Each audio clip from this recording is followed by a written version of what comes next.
Pronto. Hoje é a apostila nova, tá? Apostila 8. E na página 131, por favor, abram lá.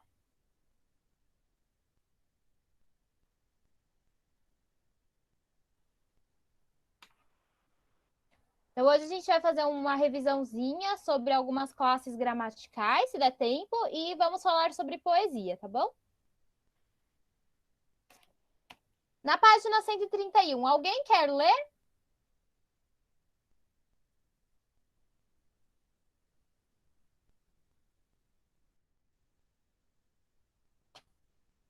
E aí, ninguém quer ler o texto? Então, eu vou começar a ler, mas depois eu vou chamar vocês, tá? Nos próximos textos, para ver se vocês começam a perder essa timidez de leitura. Então, o capítulo 30 se chama A Construção da Poesia. O que vocês conseguem ver aí na imagem de abertura do capítulo? O que está aparecendo aí? Uma máquina de escrever. Ah, vocês já viram uma máquina de escrever antiga. Isso mesmo, isso mesmo. Vocês já viram uma máquina de escrever? Ao vivo? Eu vi nos desenhos. Uhum. Eu tinha uma em casa, sabia? Eu não sei o que aconteceu, eu acho que jogaram fora. Mas eu achava divertido a máquina de escrever. A gente escrevia usando uma fita, que era dessa fita que saía a tinta. Mas não era nada prático, né? Porque se você errava alguma letra, se você escrevia alguma coisinha errada, aí já era. Não dava para corrigir, não tinha como apagar e escrever de novo.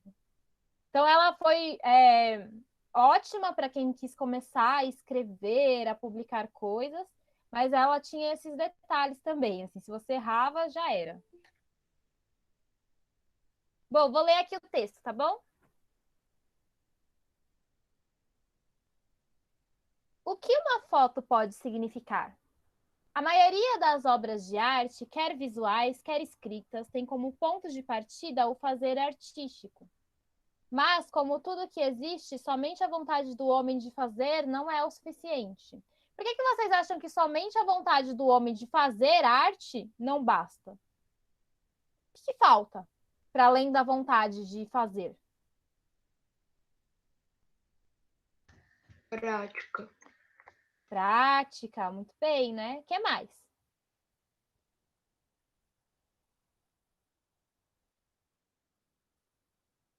Também a gente pode pensar em buscar conhecimento, ter boas referências, né?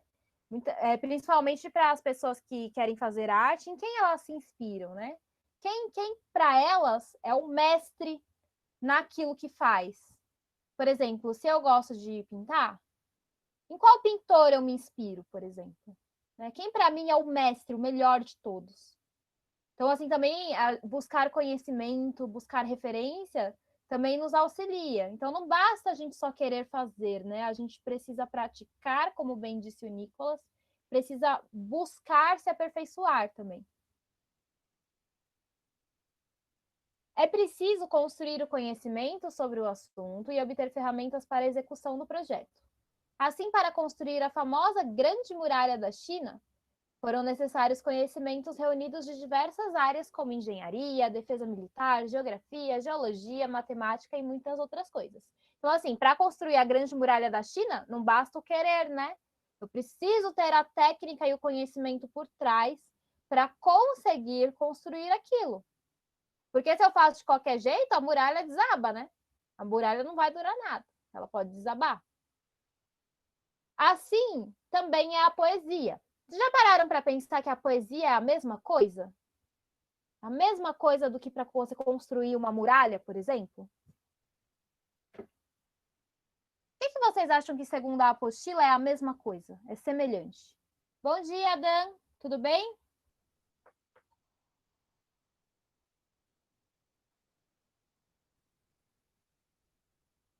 Alguém tem alguma ideia do porquê que é a mesma coisa? Pode ser a mesma coisa, né? Com fazer poesia e o construir uma muralha, por exemplo? Vocês acham, por exemplo, que fazer poesia basta apenas estar inspirado para fazer uma poesia?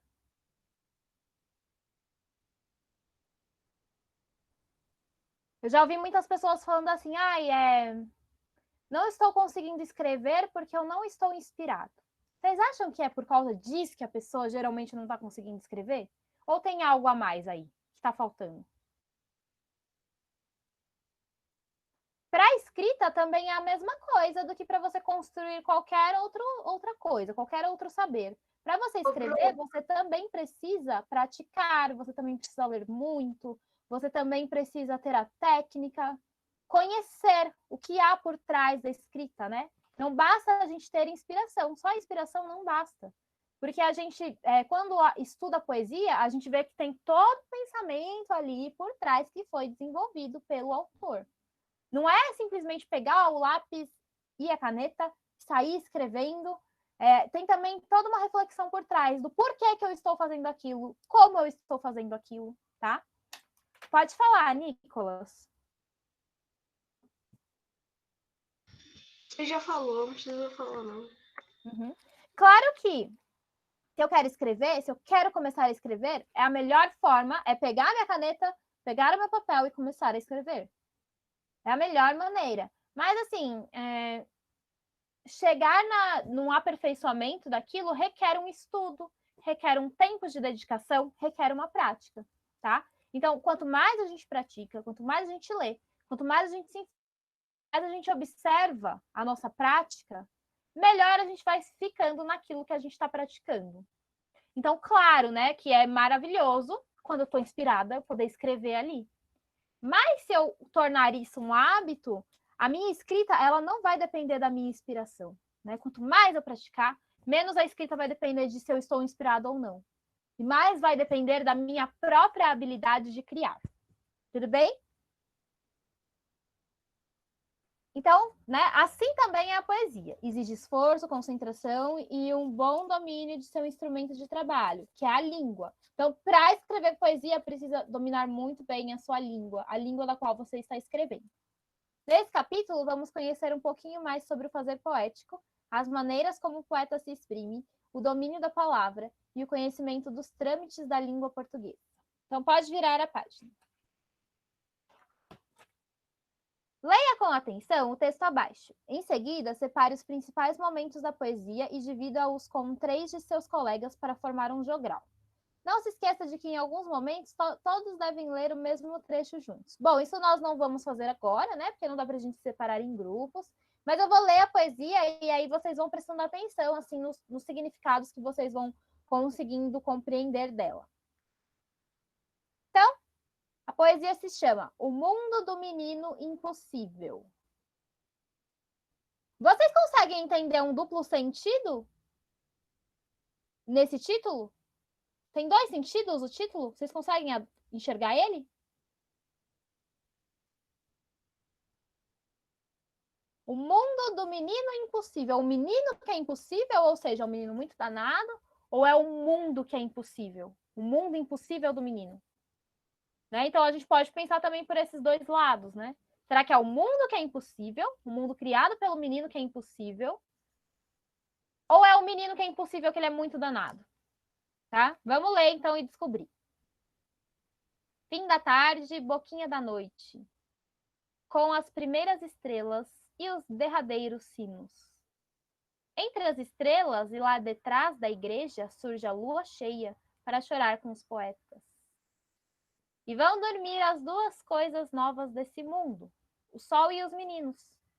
Mas ainda vela o menino impossível. Aí do lado, enquanto todas as crianças mansas dormem, acalentadas por uma negra noite, o menino impossível que destruiu os brinquedos perfeitos que as vovós lhe deram. O urso de Nürnberg, o velho barbado iugoslavo, as poupées de Paris au cheveux crêpe, o carrinho português feito de folha de Flandres, a caixa de música tchecoslovaca, o polichinelo italiano made in England, o trem de ferro de USA e o macaco brasileiro de Buenos Aires, movendo la cola e la cabeça. O menino impossível que destruiu até os soldados de chumbo de Moscou e furou os olhos de um Papá Noel. Brinca com sabugos de milho, caixas vazias, tacos de papel, pedrinhas brancas do rio. Faz de conta que os sabugos são bois. Faz de conta, faz de conta. E os sabugos de milho mugem como bois de... E os tacos que deveriam ser soldadinhos de chumbo são cangaceiros de chapéus de couro. E as pedrinhas balem. Coitadinhas das ovelhas mansas, longe das mães, presas nos currais de papelão. É boquinha da noite, no mundo que o menino impossível povoou sozinho. A mamãe cochila, o papai cabeceia, o relógio badala. E vem descendo uma noite encantada de lâmpada que expira lentamente na parede da sala. O menino pousa a testa e sonha dentro da noite quieta da lâmpada apagada com um mundo maravilhoso que ele tirou do nada. Xô, pavão, sai de cima do telhado, deixa o menino dormir seu soninho sossegado. Então esse é um poema do Jorge de Lima. Agora eu quero saber de vocês, o que vocês conseguiram compreender desse poema?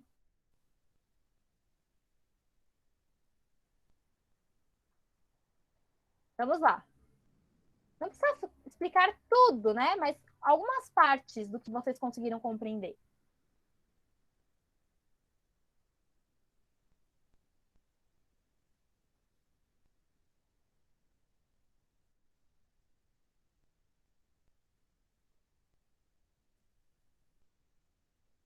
E aí, pessoal, vamos lá, sem timidez. Como que é esse menino? O que ele está fazendo?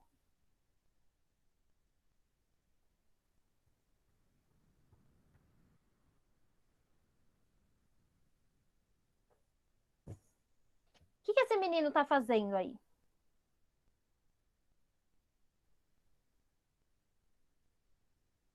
Ele está dormindo. Ele está dormindo lá no final, né? Mas e antes dele adormecer, o que ele faz?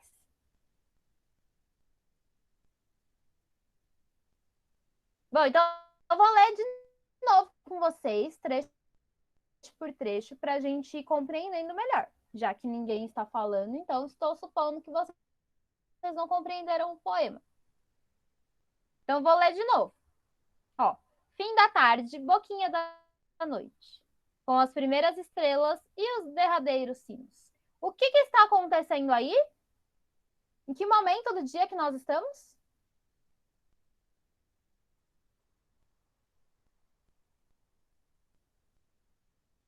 Em que momento do dia nós estamos aí na primeira estrofe?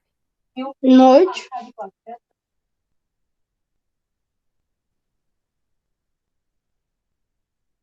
E isso está começando a anoitecer, né? Então, as primeiras estrelas estão aparecendo, os sinos estão tocando, anunciando o anoitecer.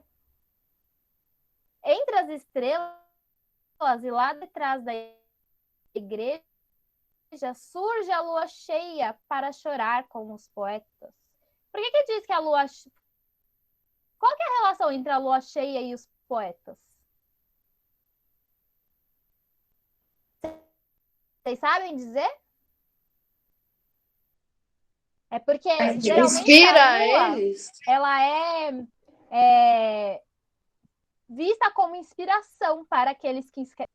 Isso, muito bem. A lua inspira os poetas, né? Porque ela é muito bonita. E vão dormir as duas coisas novas desse mundo. Quais são as duas coisas que vão dormir? O sol e os meninos. Os meninos geralmente dormem bem cedo, né? Então começa a anoitecer, é o horário deles começarem a ir dormir. Mas ainda vela o menino impossível aí do lado, enquanto todas as crianças mansas dormem. Então, tem um aí que é o menino impossível, que é aquele que não dormiu, né? Então, as crianças mansas foram dormir. Mas o menino impossível, ele não dormiu, ele ficou lá acordado. O menino impossível que destruiu os brinquedos perfeitos que os vovós lhe deram. Então, provavelmente por isso que ele é impossível, né? Ele é muito danado. Até os brinquedos que ele ganhou, ele destruiu. Provavelmente brincando, né? Acho Usando que muito. acho que ele não entendia, né? Provavelmente ele não destruiu de propósito, né? Ele destruiu brincando, se divertindo, né? Fazendo bom uso dos brinquedos. E aí, quais são esses brinquedos que ele ganhou? O urso de Nürnberg, que é uma cidade, tá? O velho barbado iugoslavo, as Poupées de Paris au Cheveux Crêpes, que são o quê? Ó, tem ali uma nota, né, da tradução. O que é isso? São bonecas de Paris de cabelos crespos. O carrinho português feito de folha de Flandres. Folha de Flandres é um material, tá? Que é um material de ferro e aço. A caixa de música tchecoslovaca, o polichinelo italiano made in feito na Inglaterra, o trem de ferro de USA e o macaco brasileiro de Buenos Aires, movendo la cola e la cabeça. Então tá lá a tradução, né? Tá vendo que tem o número 4 ali, do ladinho dessa frase? Quer dizer que tem uma nota, então, sobre isso que tá escrito. A nota geralmente vem no final do texto. Tá ali, ó, 4. Tradução, movendo a cauda e a cabeça. Então, esses são todos os brinquedos que ele tem, né? Ele tem brinquedos internacionais, vários brinquedos chiques. Quer dizer que ele tinha, porque ele quebrou esses brinquedos. O menino impossível que destruiu até os soldados de chumbo de Moscou e furou os olhos de um Papai Noel, brinca com sabugos de milho, caixas vazias, tacos de pau, pedrinhas brancas do rio. Então, olha quais são os tipos de brinquedos que o menino gosta. Na verdade, ele não se importa muito com esse tipo de brinquedo mais sofisticado, mais moderno, né? Ele gosta mesmo de brincar com sabugos de milho, com caixas vazias, com tacos de pau, com pedrinhas brancas que ele pega do rio. E aí, olha como que ele brinca com esses brinquedos, né? Como que vocês acham que dá para brincar com um sabugo de milho, por exemplo? Vocês já brincaram com um sabugo de milho?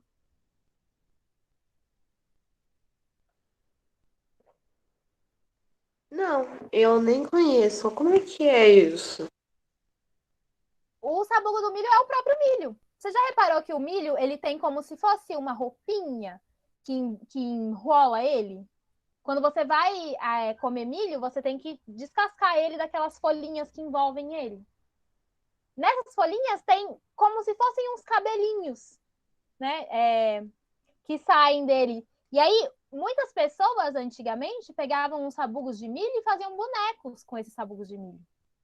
Porque tem as folhas que podem se transformar em roupinhas, tem aqueles fiapinhos do milho, sabe? Que podem se transformar em cabelinhos. Então, essa é uma forma da gente brincar com milho. Muitas crianças faziam isso antigamente, né? E isso era legal porque elas desenvolviam a criatividade delas, a imaginação delas. Elas mesmas montavam os próprios brinquedos. Então, é interessante também. Então, como ele brincava com esses brinquedos? Ó, faz de conta que os sabugos são bois. Então, ele pegava os sabugos de milho e fingia que eram bois. Faz de conta, faz de conta. E os sabugos de milho mugem como bois de verdade. Então, ele transformava na imaginação dele os sabugos de milho em bois. E os tacos que deveriam ser soldadinhos de chumbo são cangaceiros de chapéus de couro. Quem sabe me dizer o que é um cangaceiro? Alguém já ouviu falar em cangaceiro? Cangaceiro eu já ouvi falar, Pro. E o que é, Gui? Você sabe É me tipo dizer? um bandido. É mais ou menos isso, né? É porque antigamente, na história do nosso país, o norte, nordeste, mais o nordeste, se eu não me engano, né? O centro-oeste também, eram regiões que eram completamente abandonadas pelo Estado. Então, o governo... As leis não chegavam lá, porque o governo não se importava também com essas regiões do Brasil. Então, o que acontecia, né? Começaram a surgir esses cangaceiros, que eram como se fossem mesmo alguns bandidos, um grupo de pessoas que se juntava para fazer a lei que ia se valer ali naquelas terras. Porque como as leis do governo não chegavam até lá, não existia essa fiscalização, esse cuidado, esse amparo do Estado nessas regiões, se formaram, então, grupos de cangaceiro, que era como se eles que fossem os responsáveis por fazer a lei do local. E aí a lei que eles faziam era a lei que eles queriam, né? Então, assim, tinha sim muito a ver com crimes que aconteciam, com bandidagens que aconteciam, mas eles também faziam um papel de também policiais, sabe? Então eles tinham esse duplo de ditar as leis e também de fazer algumas bandidagens, né? Mas eles não eram só isso, existiam grupos diversos de cangaceiros. Tinham grupos que eram mais voltados à bandidagem e outros que já não, que eram mais voltados a defender mesmo as suas terras, defender aquilo que eles acreditavam, trazer uma certa ordem ali nesses lugares que estavam abandonados pelo governo, tá? Então tem esse duplo aí, esse duplo sentido aí do que é cangaceiro.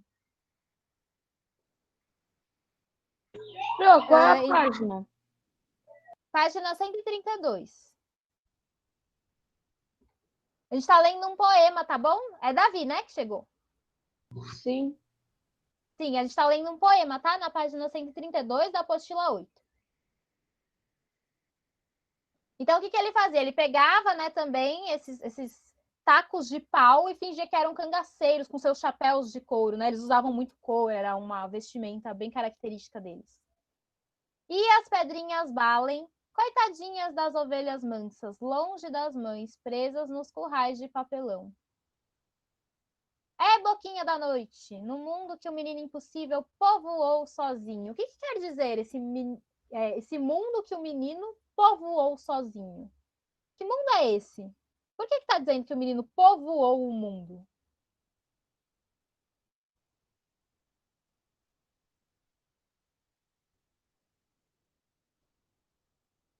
Hein? O que vocês entendem quando fala que o menino povoou o mundo? Como que ele povoou o mundo?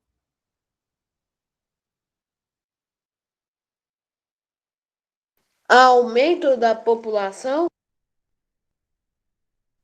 Como ele fez isso? Como que o menino pode aumentar a população?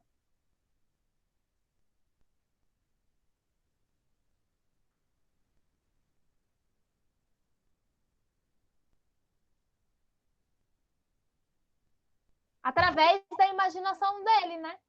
Então, por meio da imaginação dele, ele povoou o mundo. Certo? A mamãe cochila, o pai cabeceia, o relógio badala. E vem descendo uma noite encantada da lâmpada que expira lentamente na parede da sala.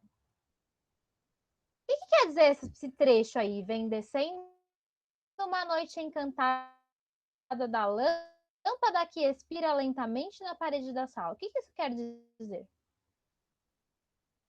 O que vocês entendem nessa parte? Já tá vindo a noite, a lua tá descendo.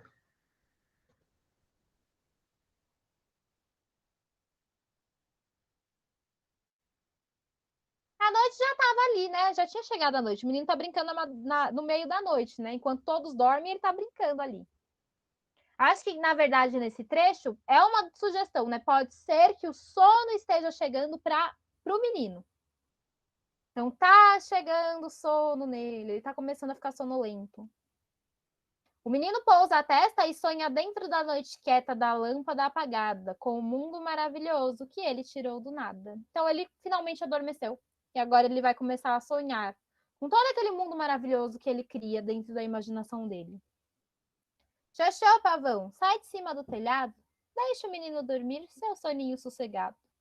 Então, dá a impressão que o galo vai começar a cantar já, porque já deve ser muito de madrugada, assim, né? Já deve estar começando a amanhecer. E aí, agora que o menino está começando a dormir. Tá bom? Então, vamos responder as questões? Biografia. Jorge de Lima. Esse foi o autor do texto, né?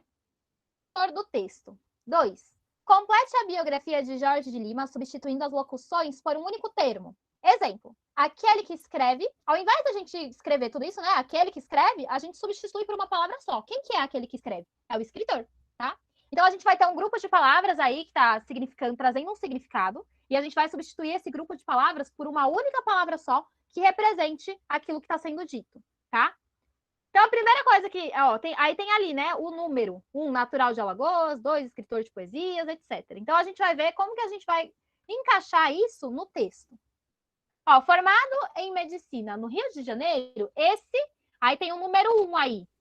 Esse natural de Alagoas. Como que a gente pode reescrever natural de Alagoas em uma palavra só? Quem é aquele que nasce em Alagoas? Como que a gente chama?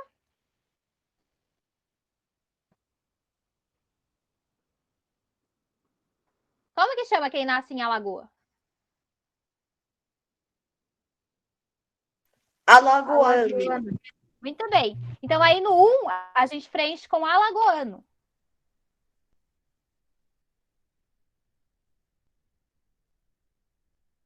Foi, além de...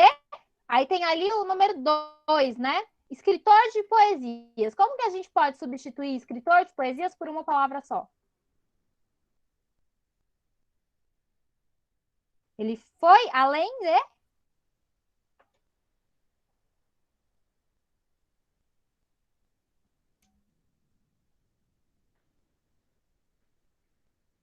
Poeta?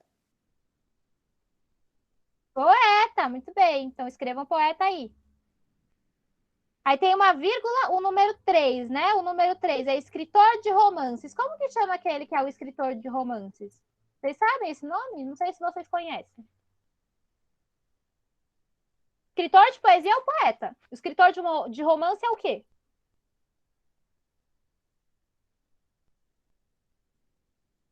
É o romancista, tá? Quem escreve em prosa, tá? Não é quem escreve histórias de amor, é quem escreve histórias longas. É isso que é um romance na literatura, tá bom? Pintor e professor de literatura, considerado um dos grandes poetas do século XX no Brasil, teve sua obra vertida para várias línguas. Sua poesia quase sempre faz referência à sua... Aí é o número 4. Período em que era pequeno. Como que chama o período em que a gente é pequeno, que a gente é criança? Infância? Esse período da nossa vida. Muito bem, infância.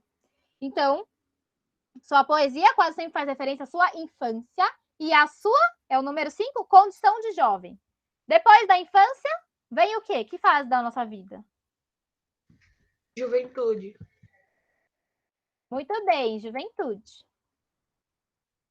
Passadas entre a Casa Grande e a Senzala, lugares em que viveu intensamente e tomou contato com a cultura e as tradições. Número 6 é do povo. Como que a gente pode reescrever? Tradições do povo são tradições? Culturais? Não, pensa, quase isso, sim, semelhante o significado. Mas pensa que a palavra é do povo. Como que vai se virar, então? São tradições populares.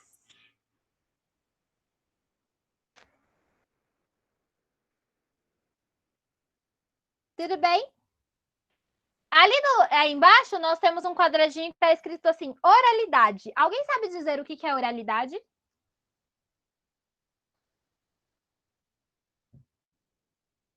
É a linguagem oral, né? A linguagem falada.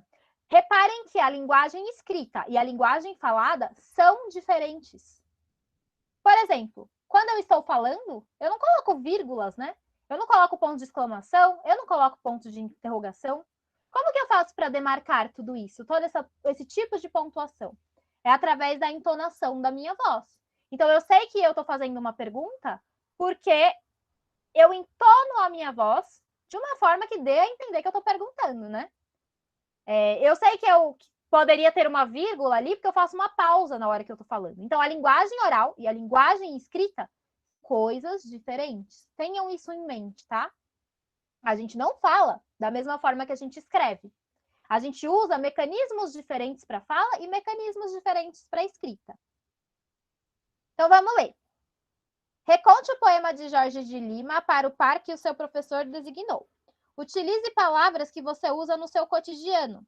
Não é uma atividade de escrita nem de leitura. Trata-se de memorizar o essencial do texto lido e recontá-lo da forma mais significativa para você. Quem é aqui que pode falar? Fazer um resuminho bem básico, assim, com as suas próprias palavras, do que a gente acabou de ler no texto, no poema.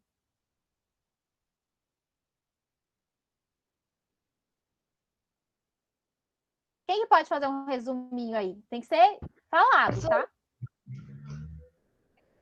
Professor, Vai, Nicolas. Oi, Nicolas. eu acho que esse texto, né, que você acabou de passar, é muito o que acontece no nosso cotidiano. Tem muitas crianças que fazem isso, né?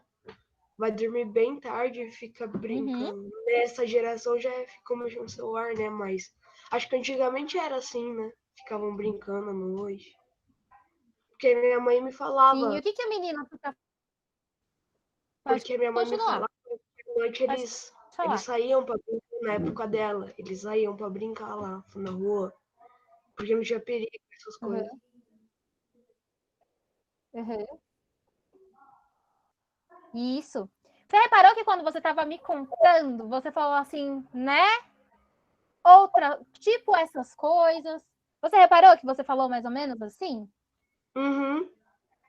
Repara que na fala a gente usa várias formas de se comunicar que se a gente fosse transformar num texto, a gente não colocaria, né? Então, assim, olha lá, Verdade. eu falando também, né? A gente não colocaria. Então, esse né é uma característica que a gente chama de oralidade. Então, os mecanismos que a gente usa para fala, que geralmente a gente não colocaria num texto formal, a gente chama de oralidade. Quando a gente fala, ai, tipo isso.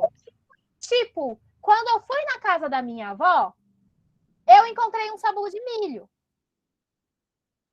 Se a gente fosse escrever essa frase, transformar ela por escrita de uma maneira um pouco mais formal, a gente não utilizaria esse tipo que eu falei. Então, reparem que a língua oral e a língua escrita são coisas diferentes. Então, aqueles mecanismos que nós usamos na língua oral, que a gente não passa para a língua escrita, são chamados de oralidade. Como, por exemplo, né, tipo assim, tipo, tá. Tudo isso tem a ver com a forma como a gente se expressa oralmente e não como a gente se expressa na escrita, quando a gente está numa escrita mais formal, tá?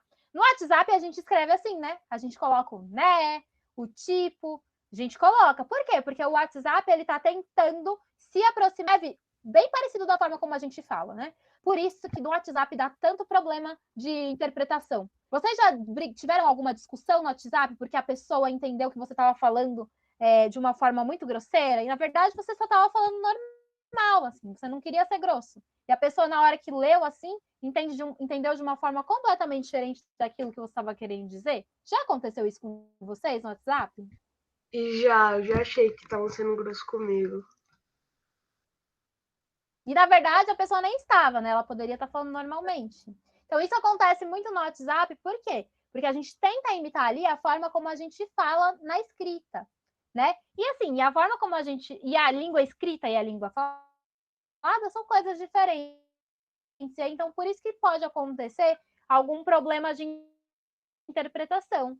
Porque quando a gente está conversando pessoalmente, a gente tem todo um tom de voz, né? Que nos indica como que a gente está falando determinado assunto. A gente tem a nossa expressão facial, que está ali mostrando que a gente não está bravo, que a gente está falando de boa, né? Mas o WhatsApp não tem isso, é só escrita. Então, reparem que linguagem oral e linguagem escrita são diferentes. Por Professora, mais que no WhatsApp a gente tente ao máximo se aproximar da nossa linguagem oral. Pode falar, Nicolas. por isso que agora no WhatsApp tem chamada e o áudio, né? Pode falar.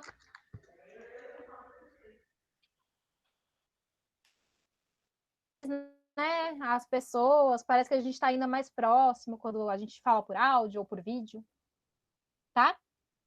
Então vamos lá, página 134, vamos fazer os exercícios. Oi. Fala, Nicolas, não entendi. Você tá travando, pra mim só você tá travando, todo mundo tá normal. Sua voz e eu acho que você tá ouvindo atrasado também. Ah, então, para mim tá travando um pouco o seu áudio também. O meu áudio tá travando para os outros ou só para o Nicolas? Agora tá normal. Pra mim não tá. Tá?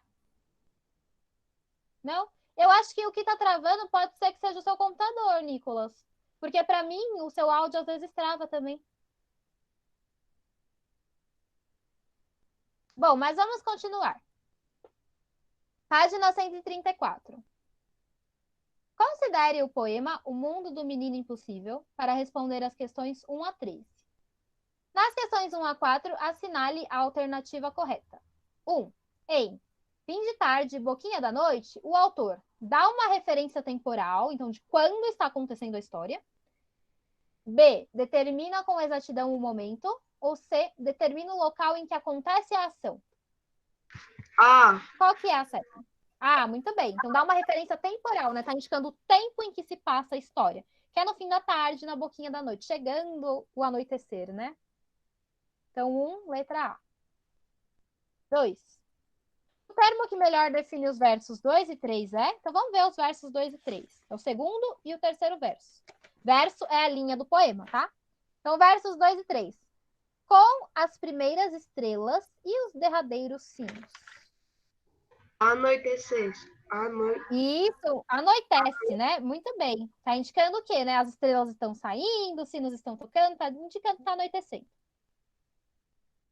3. O menino impossível. A. Despreza os brinquedos ofertados pelos avós. B. Cria brinquedos mais simples, adequados à realidade brasileira. C. Não precisa de brinquedos estrangeiros, porque ele é muito habilidoso e confecciona seus próprios brinquedos. Acho que é o A, porque o texto fala, né? O Davi falou o quê? Que número que letra que você acha que é, Davi? B. B.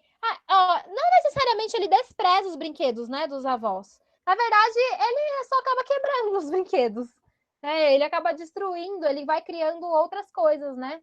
Então, assim, na B, ele cria brinquedos mais simples. Por que ele cria brinquedos mais simples? Porque ele usa muito mais da imaginação. Ele pega o sabugo de milho, ele pega pedrinhas, e por meio desses brinquedos ele transforma em novos brinquedos que estão semelhantes à realidade brasileira, como, por exemplo, ele traz o cangaceiro.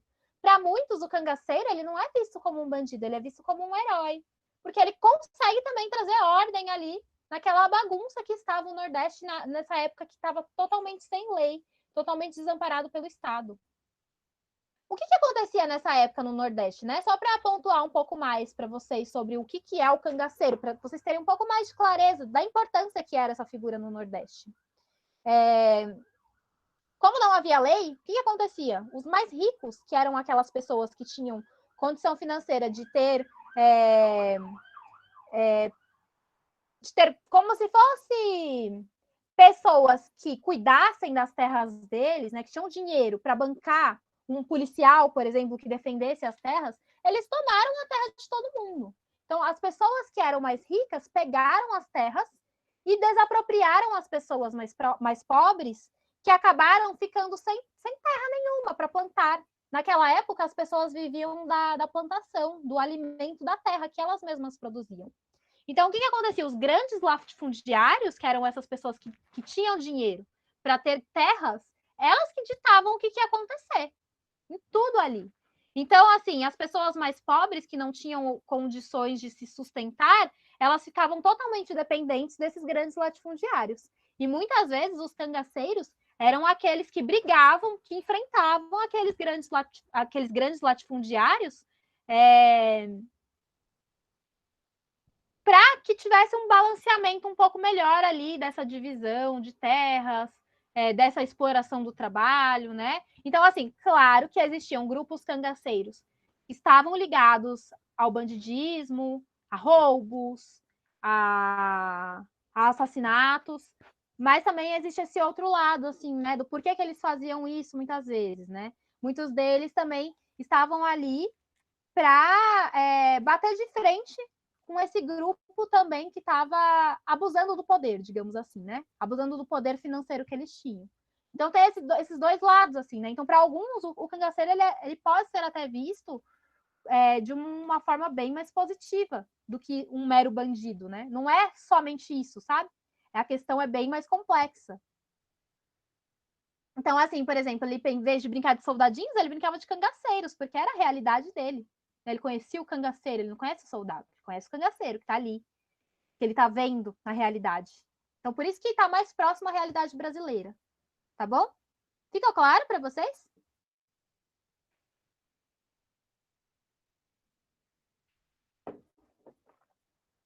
Quatro. Quando o autor coloca os versos, faz de conta que os sabugos são bois. Ele, A, indica o momento em que a imaginação do menino sobrepõe a realidade. B, inventa uma história para provar que as crianças têm muita imaginação. C, conduz o leitor ao mundo que o menino confecciona com os brinquedos destruídos. C. E aí? Termina B. C.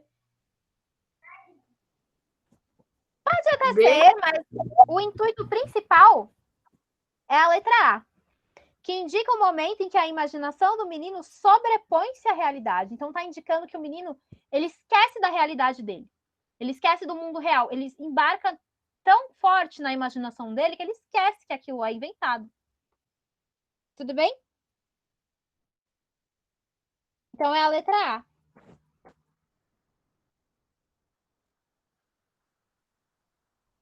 Ah, tá. O problema da letra C, só para ficar mais claro, é que ele não está confeccionando esses brinquedos novos com aqueles que ele destruiu. Não, ele está pegando sabugo de milho, ele está pegando pedra. Tá? Então, por isso que essa não está certa. Nas questões 5 e 8, assinale as associações feitas pelo menino impossível. Então, os sabugos de milho, eles viravam o quê? Currais, bois ou ovelhas?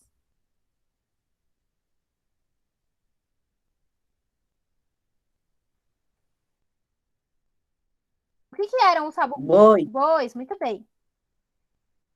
Os tacos, eles eram cangaceiros, bois ou soldados de chumbo?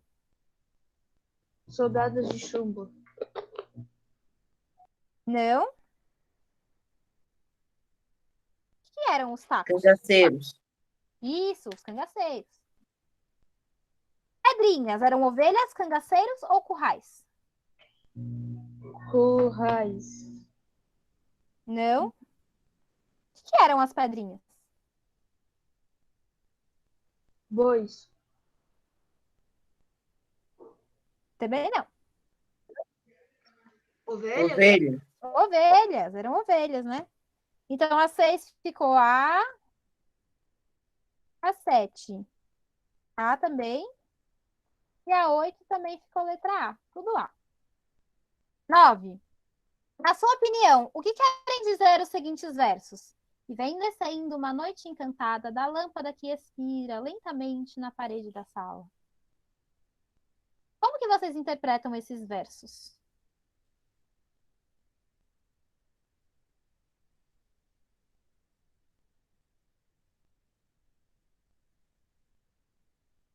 E aí, o que está acontecendo nesse momento? O menino tá começando a sentir sono. Uhum. Pode ser. Pode colocar aí na 9. O menino está começando a sentir sono. Alguém pensa diferente? Alguém interpreta de uma outra forma? Não? Então pode ser isso, porque esse daí é da forma que vocês interpretam, tá? É na sua opinião. Professora, ou talvez os pais do menino desligaram a luz para ele dormir. Pode ser também, né? Pode ser que a luz se desligou. Aí é a opinião de vocês, tá? Como vocês interpretam. 10. Transcreva os versos que comentam o que acontece com o menino após dormir. Explique-os. Quais são os versos que indicam o que acontece com o menino depois que ele dorme? É lá no final. Quais são esses versos?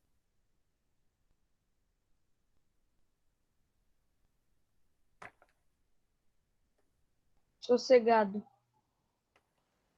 Seu soninho sossegado.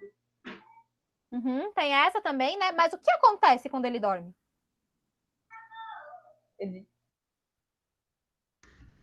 O galo ia começar a cantar, ou seja, tava bem tarde já. Mas o que acontece com o menino quando ele dorme? Com ele. Ele Olha lá nos versos. Procura nos versos.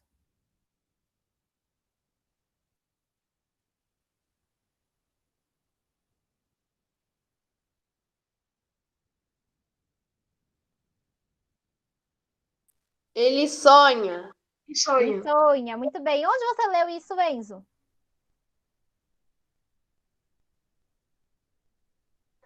No último verso. 65. Muito bem. O verso 65, quando fala assim: o menino pousa a testa e sonha dentro da noite quieta da lâmpada apagada, com um mundo maravilhoso que ele tirou do nada.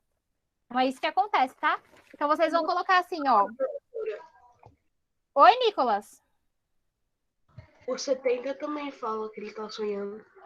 Uhum. Também fala, né? Deixa eu ver. Deixa o menino dormir seu soninho sossegado, né? Mas a gente pode colocar assim, então, estrofe do verso 65 e estrofe do verso 70. São as partes em que está contando o que está acontecendo com o menino, né? Estrofes, tá? Escrevi errado. Tem que ser no plural. Vou escrever tudo de novo, porque eu escrevi tudo errado, ó. Estrofes dos versos 65 e 70. O que é estrofe mesmo? Vocês lembram? É um conjunto de versos, ou seja, é o parágrafo do poema, tá? Isso que é estrofe. Cada conjunto aqui de verso, tá vendo que é separadinho? Aqui tem um conjunto, aqui tem outro conjunto, aqui tem outro. Esses são as estrofes, tá bom?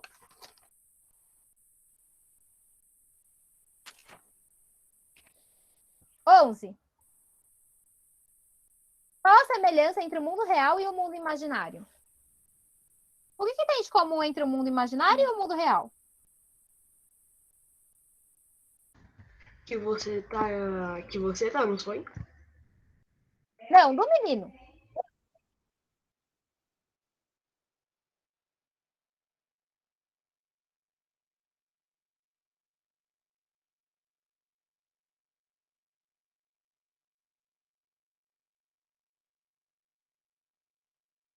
O que tem de comum naquilo que ele imagina com o mundo real?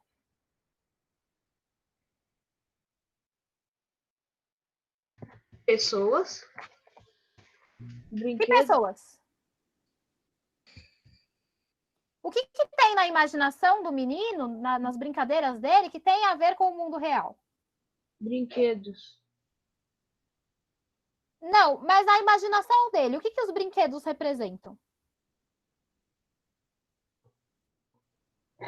Animais. Então, nós temos, por exemplo, bois, nós temos ovelhas, nós temos os cangaceiros também, que são figuras da realidade, né? Que existem no mundo real. Tá? Então, o que nós temos aí, né?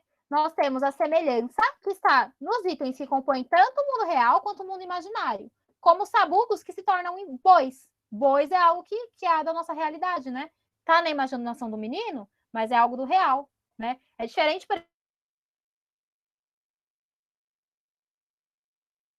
exemplo, dele imaginar histórias, né? Agora, um boi não. Um boi pode estar na imaginação do menino, mas também está na realidade. Tudo bem? 12. Ah, não, 12 é esse agora, né? Ah, não, 12 é agora. Desculpa. 12. De acordo com a leitura do poema, você diria que o menino vive na zona urbana ou rural? Em qual região do país? Por que você chegou a essa conclusão? Pensando na imaginação dele, nas coisas que ele imagina, vocês acham que ele é um menino... Isso, um menino rural, né? Por que, Davi, que você acha que ele é um menino rural?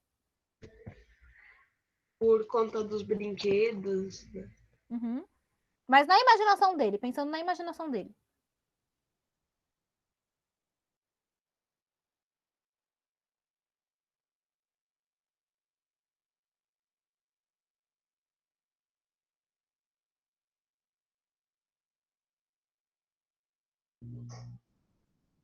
Por causa dos animais?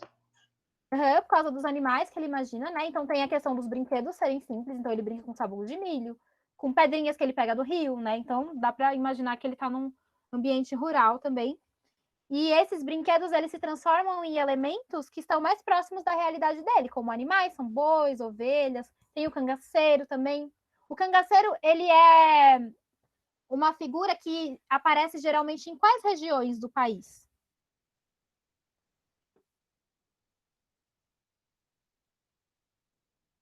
De onde que são os cangaceiros?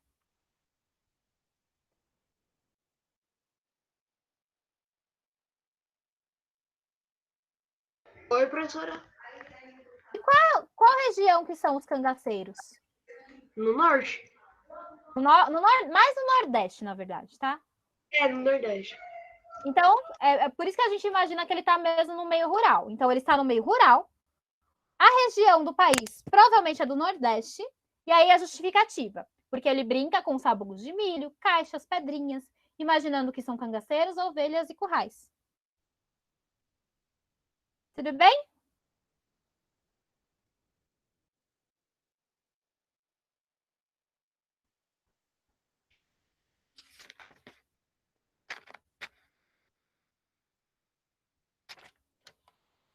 Treze. Os últimos versos foram retirados de uma canção de Ninar. Sabia? Esse último verso, quando fala assim, ó. Xô, pavão, sai de cima do telhado, deixa o menino dormir, seu soninho sossegado. Na verdade, isso vem de uma canção de Ninar, sabia? Por que o autor coloca essa canção de Ninar aí no final? O que ele está querendo indicar?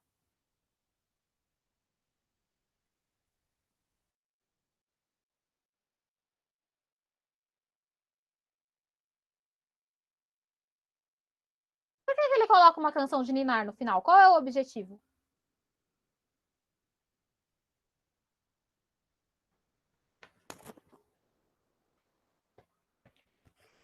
Hein?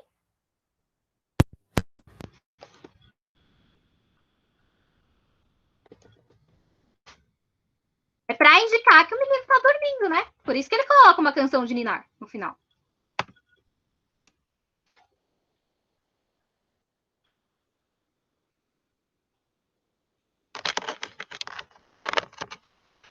Tudo bem?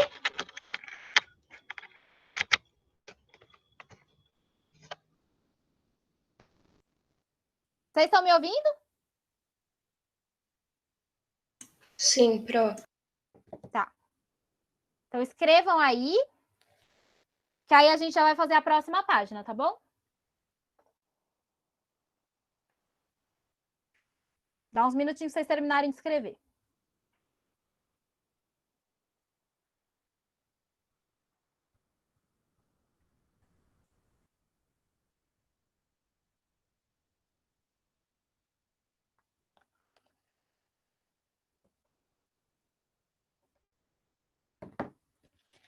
Olha, eu queria até a página 136. Eu acho que dá tempo. Vamos ver. Então, a gente vai fazer a 135 e 136 ainda. Então, por isso, conversem, respondam, mesmo que seja para errar, respondam, porque aí eu não fico falando sozinha, tá? É importante que vocês respondam. Porque senão a gente fica perdendo mais tempo, porque eu fico esperando aqui, às vezes tem alguém que já sabe a resposta e tá lá com vergonha de falar, e fica esse silêncio. Oi, Nicolas. Eu vou pegar agora rapidinho, tá? Já volto. Tá bom.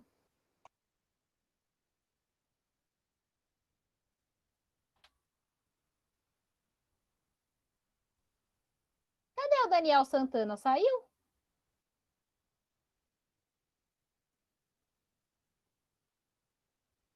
Geralmente quem mais responde é o Enzo, o Nicolas e o Daniel Santana. O Davi hoje está respondendo também. Estou gostando de ver a participação do Davi.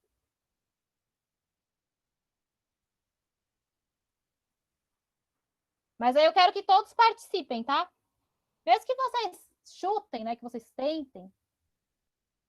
Não tem problema errar. Aí a gente vê por que está errando. Tá bom? Vamos lá, página 135? Na página 135 tem um outro texto. É um texto que vai falar um tanto de futebol. Então vamos ver. De virada, que é o nome. O que quer dizer isso, de virada? Pensando no futebol.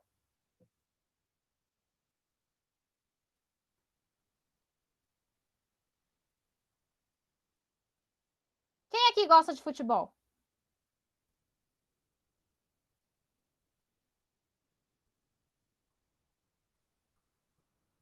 É goleada, professora. Pode ser, né? Uma goleada. Quem aqui gosta de futebol? Voltou, Nicolas? A gente vai começar agora. Vamos ler o texto da página 135, que vai falar um pouco de futebol. Tá. 130. Ah, tá. Isso, ó, o Pietro explicou certinho o que é, né? O time estava perdendo e aí no final começa a ganhar, né? Começa a ganhar. Quem aqui gosta de futebol? Quem de vocês? Professor, eu vou ser sincero. Eu gosto, só que eu não gosto muito de assistir o jogo. Depende do jogo. Eu detesto. Eu também detesto, gente. Vou confessar. O Pietro Depende do gosta, time que tá jogando contra o time que tá jogando. o Eu Kaique vejo muito- também gosta. Então, ó, vocês que gostam de futebol, vocês me auxiliem, hein? Porque eu não entendo de futebol nada. E vocês entendem provavelmente muito mais do que eu. Vocês que vão ter que me ajudar. Então, vamos lá, de virada. A história é a seguinte: 2 times de futebol eram estrelados, respectivamente, pelas aranhas e pelas formigas. Então, um time era o time das aranhas e o outro time era o time das formigas. Final de campeonato e a taça era cobiçada pelas 2 equipes. Maracanã lotado. Então, primeiro tempo, as formigas 0 e as aranhas 10. Faltavam pernas para as formigas. Por mais que lutassem, nada de gol. Quase no final do segundo tempo, o placar era 0 para as formigas e 20 para as aranhas. Por que diz que faltavam pernas para as formigas? Nossa, professora, que piada.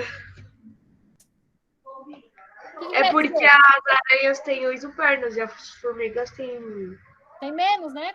Parece que tem 3 aí. Pois é, então faltavam pernas para as formigas. Imagina, é injusto, né? A aranha tem 8 pernas. Você que tem 3 pernas vai ter muito mais dificuldade de fazer gol. Só as aranhas marcavam. Foi então que o técnico das formigas escalou sua arma secreta, a centopeia. O que vocês imaginam? Como que vai ser, então, a centopeia participar do jogo? Quantas pernas tem a centopeia? 1 milhão. Já fala no nome, né? 100 pernas. Não deu outra. As formigas foram fazendo um gol atrás do outro. 5-20, 7-20, 10-20, 20-20, Professora, 26-20. Oi? Pode falar. mas aqui tá falando, tipo, as formigas estão com 0 e as aranhas estão com 10, né? Uhum. Mas as formigas começaram a fazer gol, não foi? Foi, porque olha quem entrou. Foi a centopeia. A centopeia entrou no Mas jogo. por que as aranhas estão com 20? Porque elas estão ganhando. Mas você falou que as. Mas não era as formigas que estavam ganhando que colocaram a centopeia? Não. A centopeia entrou no time das formigas que estavam perdendo. Por que as formigas estavam perdendo? Porque as aranhas tinham muito mais pernas do que elas, né?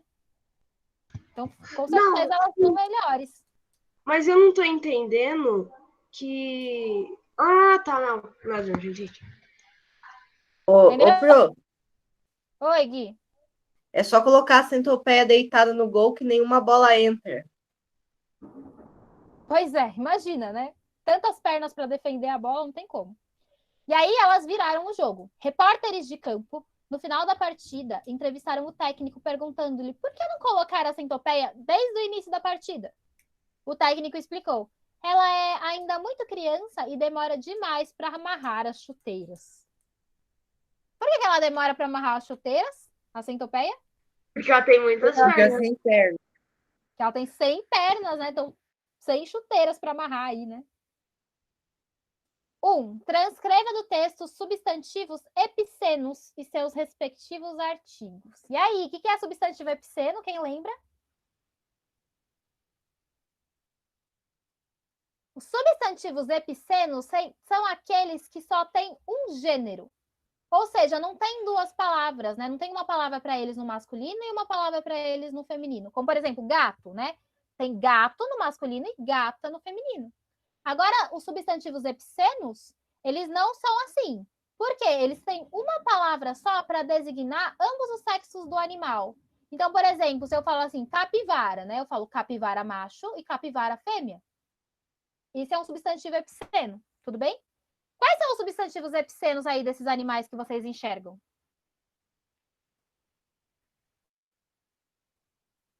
Por exemplo, tem masculino para aranha? Não. Não. Então aranha macho, aranha fêmea, né? Fica igual. Então é um substantivo epiceno. O que mais?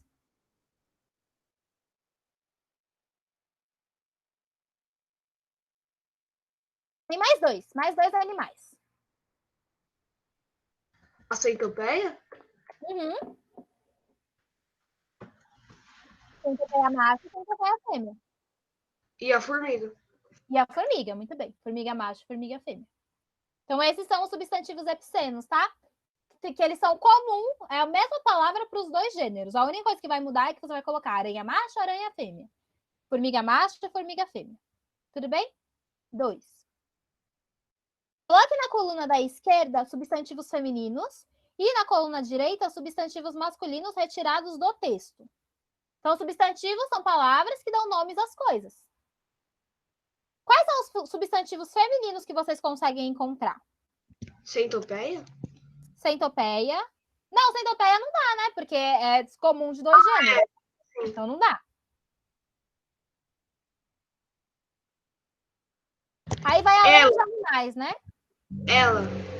Ela não é substantivo, ela é pronome, lembra? Professora, Eu, nós, vós, eles, pronomes. Oi. a centopeia é menina, porque o texto tá falando ela. Tá, tudo bem, ela é menina, mas a palavra centopeia é comum de dois gêneros, tá? É um substantivo epiceno. Não dá para dizer que é feminino ou masculino, é a palavra, tá?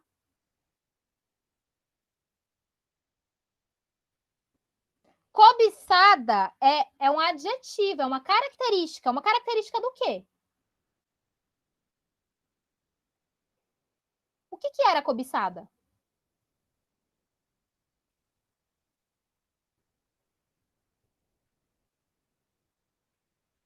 Olha aí no texto. Desejada. Isso é uma coisa desejada, né? Mas não é isso que eu estou perguntando. Eu estou perguntando o que era desejado ali. O que era cobiçado por eles ali? Que objeto?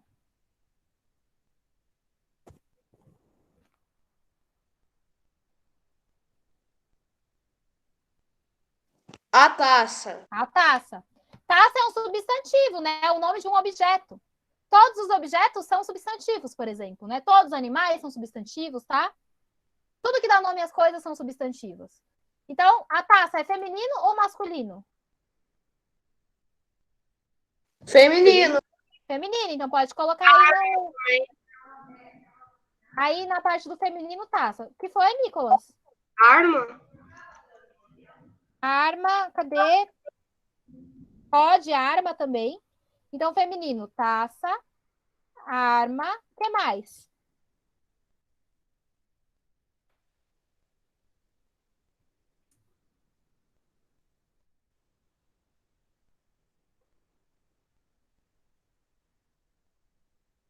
O que mais?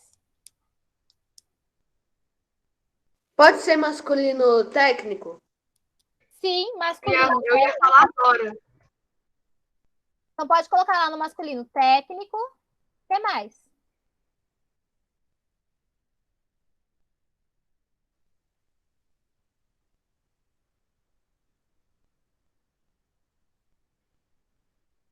Lá no final tem uma palavra feminina. Qual que é? Olha lá no finalzinho. Chuteiras. Chuteiras. Muito bem, então feminino, chuteiras.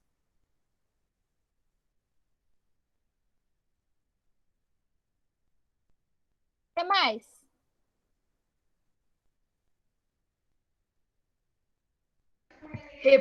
Repórteres. Repórteres a gente pode colocar no masculino, né? Repórteres, o que mais?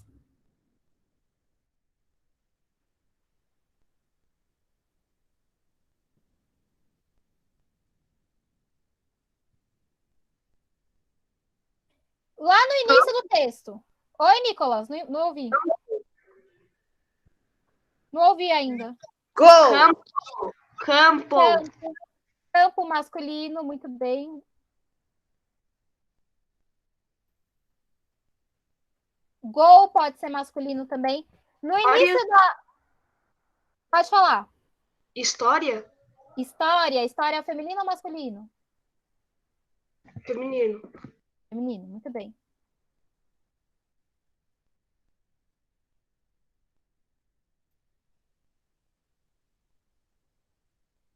E aí, o que mais que a gente pode colocar? Quantas faltam de masculino? Campeonato. Campeonato no masculino, muito bem. Jogo, Pietro falou, também dá para ir no masculino. Falta uma palavra feminina, né? Futebol. Futebol, masculino. Agora uma palavra feminina que falta. Bola. Bola, pode ser.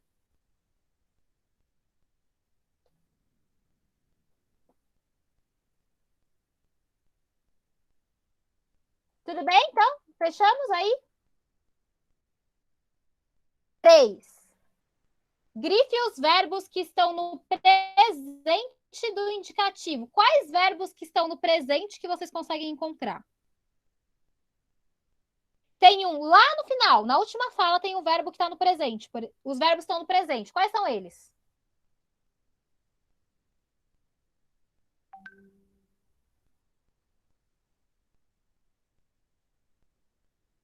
Amarrar. Amarrar, na verdade, não está em nenhum tempo verbal, né? Porque quando ele termina em AR, ER ou IR, quer dizer que ele não está conjugado. Então, ele não está em nenhum tempo verbal. Mas tem 2 verbos aí que estão no presente, estão conjugados no presente. Final. Não entendi, Nicolas. Final. Não. Final não é verbo, né? Dá para conjugar final? Ó, eu final, tu final, eles final. Dá certo? Então não é verbo. Demora, muito bem, Eloá. E tem mais um. Qual que é o outro verbo? Nessa mesma frase.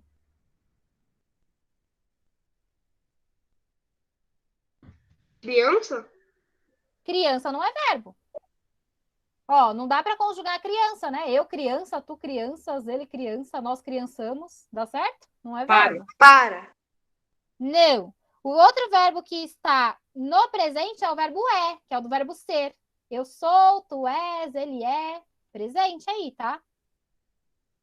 Para não é verbo, ó. Demora demais para amarrar as chuteiras. Aí é preposição. Não é uma ação que está sendo realizada. Então, são esses dois. Demora e é. 4. Transcreva os verbos que estão no pretérito imperfeito do indicativo. O pretérito imperfeito é aquele tempo verbal do passado que indica geralmente, que é usado geralmente para contar história, para contar uma ação que aconteceu num passado bem distante, para contar uma ação que foi interrompida. Então, por exemplo, ele era um menino que nadava todos os dias no rio em frente à sua casa. Então, ó, era, nadava, tá? São tempos verbais que estão no pretérito, estão indicando um passado distante, tá? E indicando uma ação que acontecia com uma certa frequência. Esses são os verbos que vocês vão achar. Quais são os verbos que indicam o pretérito imperfeito aí?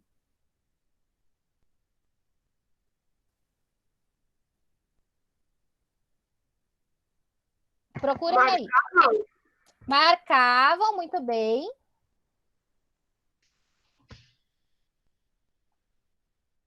Marcavam. O que mais? Faltavam. Faltavam. O que mais? Tem um que eu até falei na história que eu contei agora. Ele era um menino que nadava todos os dias no rio.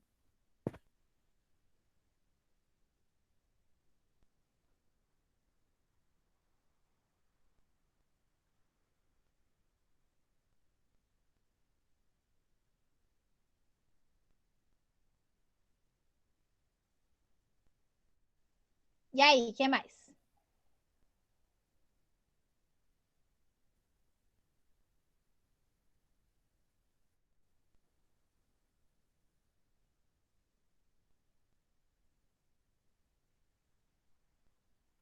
Procurem aí. Escalou? Não, escalou é um verbo, tá certo, mas ele tá no pretérito perfeito, que é aquele que indica uma coisa que aconteceu recentemente, né? Um passado que já passou, né? Mas é recente, e que é uma ação que não. Que aconteceu e acabou. Lembra que eu dava aquele exemplo para vocês?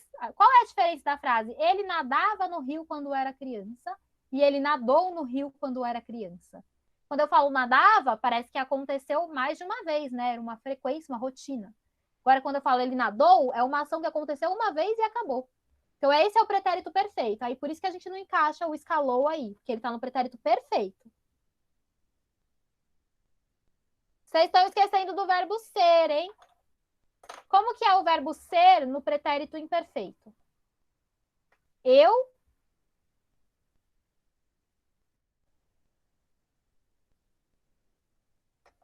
era, tá? Então é o era e o eram que tá faltando, tá? Então ficou marcavam, faltavam, era e eram. Esses verbos aí estão no pretérito imperfeito. Então sempre que a gente conta uma história, né, um conto começa.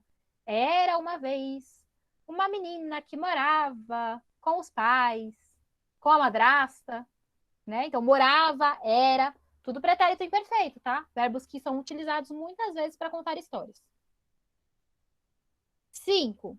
Indique o tempo e o modo verbal de lutassem. Lutassem, vocês acham que está no pretérito, no futuro, no presente? Que tempo verbal que está?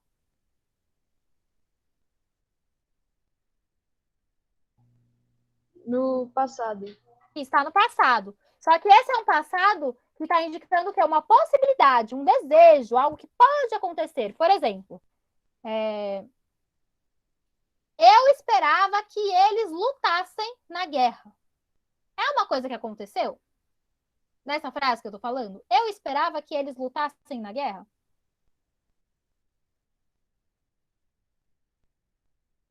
Aconteceu, de fato? Eles lutaram na guerra nessa frase?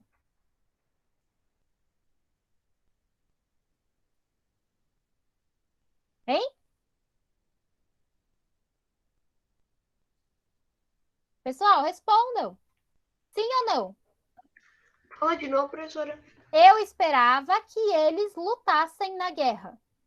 Não, eles não lutaram. Porque Não lutaram. Eu esperava. Esse aí é um pretérito imperfeito, mas daquele modo verbal que exprime desejo, coisas que nós gostaríamos que acontecesse, mas que não necessariamente vão acontecer, tá? Então, esse tempo verbal se chama pretérito imperfeito do subjuntivo. O subjuntivo é o tempo verbal que não indica certeza, tá? Diferente do tempo verbal que indica certeza, que é chamado de indicativo, que é o que a gente vai ver agora, tá? Todos os que a gente vai ver agora são do indicativo. O verbo foi passado, presente ou futuro?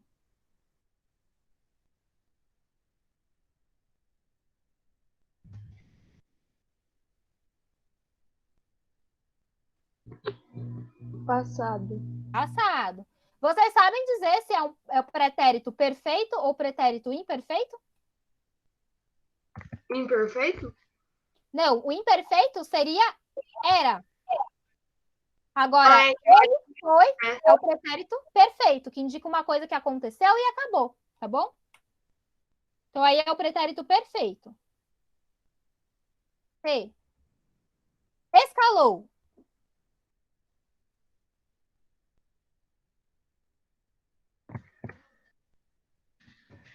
Passado. Passado. Pretérito perfeito ou imperfeito? Perfeito. Perfeito, muito bem. Pretérito perfeito do indicativo, né? Que é esse tempo verbal que indica uma certeza, algo que aconteceu mesmo. D. Deu.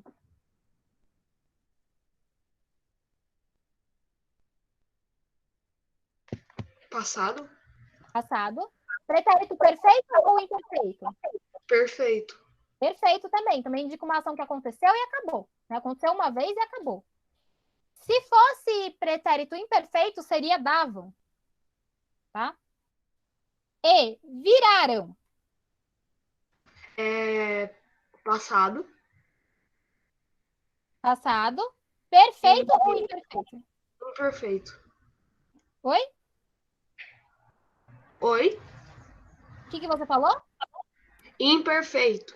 Então, esse é o perfeito também, tá? Se fosse o imperfeito, se fosse o imperfeito, ia ficar assim, ó, viravam. Entendeu? Ó, eles viraram a esquina.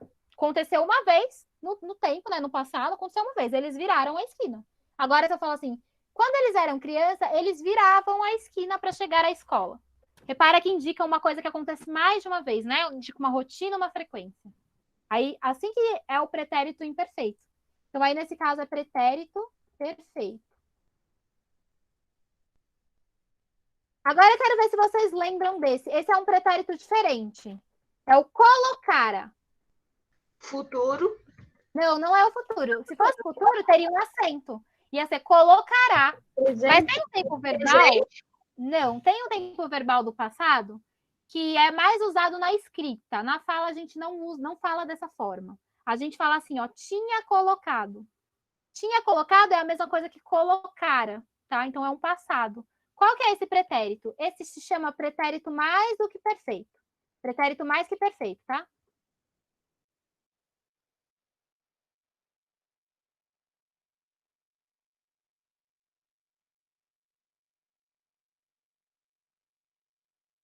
Bom? Então, todos esses que terminam com esse irá aí, colocara, fizera, amara, é tudo pretérito mais que perfeito.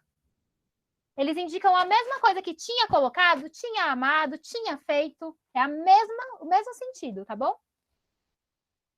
É que na fala a gente não fala dessa forma, né? A gente só escreve dessa forma. Então, geralmente o pretérito mais que perfeito todo mundo estranha quando ouve. Agora a página 136.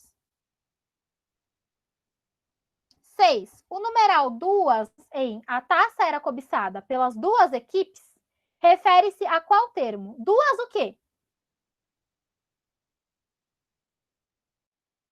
O que tinham duas? O que eram duas? Não entendi, professora. Ó, olha a frase. A taça era cobiçada pelas duas equipes. A palavra duas está se referindo a quê? O que eram duas? Equipes. Equipes, né? Então, é tão fácil que a gente confunde até, né? É isso mesmo. Duas está se referindo à palavra equipe. 7. Por mais que tararã, lutassem. Aí, na verdade, são as formigas, né? Por mais que as formigas lutassem, como que eu posso substituir formigas por outra palavra, por um pronome? Lembrando que os pronomes são eu, tu, ele, nós, vós, eles. Oi, Nicolas, fala. Por mais que nós lutássemos. Nós não, nós somos formigas? Ah, não.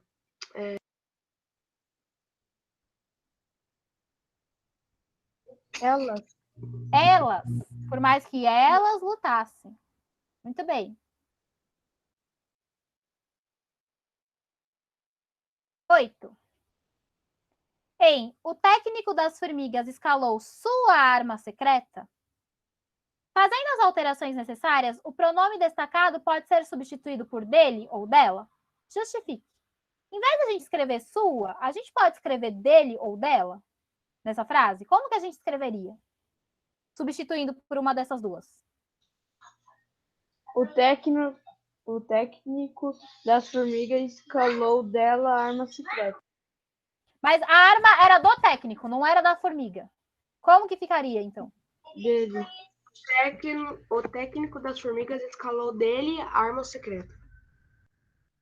Tem uma forma que fica melhor, né? Coloca o dele no final, ao invés do meio. Ó, o técnico das formigas escalou a arma secreta dele. Ficou melhor, não ficou? Coloca o dele no final, então.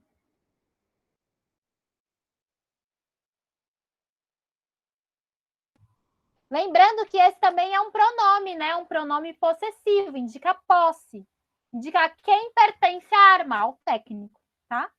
Pronomes possessivos. Meu, minha, teu, tua, seu, sua, dele, dela, deles, delas, nosso, nossa, tá bom? Todos esses são pronomes possessivos, indicam posse.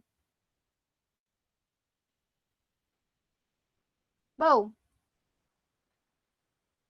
eu acho que eu vou parar por aqui, então. E aí, na próxima aula, a gente termina, tá? Essa página. Me lembrem que a gente não Tá terminou. bom, eu vou lembrar pra você. Tá, obrigada. Tudo bem? Alguma dúvida? Não, como foi a cirurgia? Não. Foi tudo bem. Dá pra ver que meu olho tá bem vermelho ainda, né? Mas Sim. esse vermelho vai sair. Mas foi tudo bem, gente. Foi do que, Pro? Eu tive um problema no olho que... A gente no olho tem uma retina, né? Que é a bolinha que fica em volta do olho. E essa minha retina, ela é como se ela tivesse descolado. Na aparência, não muda nada, assim, mas eu não consigo enxergar direito quando isso acontece. E aí eu tive que fazer uma cirurgia para colar de novo essa retina. Isso foi ano passado, né? Doeu? E aí, como que eu... Não, porque eu tomei anestesia geral, então não doeu nada. Isso foi ano passado que aconteceu, né? Então eu usei um óleo para aquilo colar. é quando é que a gente dorme, né? E aí A gente não sente dorme, nada. não sente nada. Aí eu coloquei um óleo dentro do olho para colar essa retina. E aí, agora eu tive que tirar esse óleo, porque o óleo não pode ficar no corpo. Então, agora tiraram o óleo do meu olho. Mas eu também não senti nada, porque eu dormi. Então, eu não vi nada.